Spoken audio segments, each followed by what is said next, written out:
অনেকদিন পর যখন এক বান্ধবী আরেক বান্ধবীর সাথে দেখা হয় তখন দেখেন দুজনে কি করে, দুজনে একটু কথা বলার পরে দেখেন বাসায় চলে যায়। বাসায় যাওয়ার পরে সবকিছু গুছিয়ে গাছিয়ে দেখেন কি সুন্দর করে চলে যাচ্ছে, জুতা টুতা পরে এখন তো রেডি, এখন তো চলে যাবে সবাই মিলে। আরেক দেখেন আপু বাসায় গিয়ে কি করতেছে, টাকা খুঁজতেছে, কোথাও টাকা পাচ্ছে না। এখন টাকা কোথায় গেল, টাকা কোথায় গেল, টাকা ছাড়া তো বেরো হওয়া যাবে না। তখন মেয়েটি ভাবলো, হায় হায়, টাকা তো একজন নিতে পারে, সেটা হলো ছোট ভাই।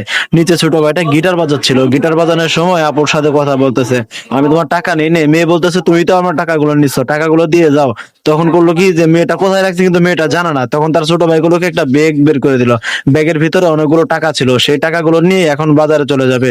দেখেন সুন্দর করে আরেকটা ছেলের জন্য গিফট আনলো, গিফট আনার সময় সব টাকা কিন্তু গেছিল ফোরাইয়া। সেই ছেলেটা তো গিফট গুলো পায় খুব খুশি। দেখেন টাকা উঠাইতে এটিএম বুথের সামনে যায়, এটিএম বুথের সামনে যে সিকিউরিটিকে বলে কিভাবে টাকা উত্তোলন করবো আমি। তখন সিগনেচার টিগনেচার করে দেখেন কিভাবে টাকা তুলতেছে। টাকা তোলার পরে আবার আরেক শপিং মলে যাবে, তার ছোট ভাইয়ের জন্য কিছু খাবার কিনবে। দেখেন সে ছোট ভাইটা কিন্তু গেটের সামনে বসেছিল, বসে থাকার পরে তার ছোট ভাই সেই বোনগুলোকে দেখে খুব খুশি হলো। হয়তো আবার কিছু কিনে দিবে, একবার তো আইসক্রিম কিনে দিছে, এটা কিনে দিছে, আবার হয়তো কিছু কিনে দিবে।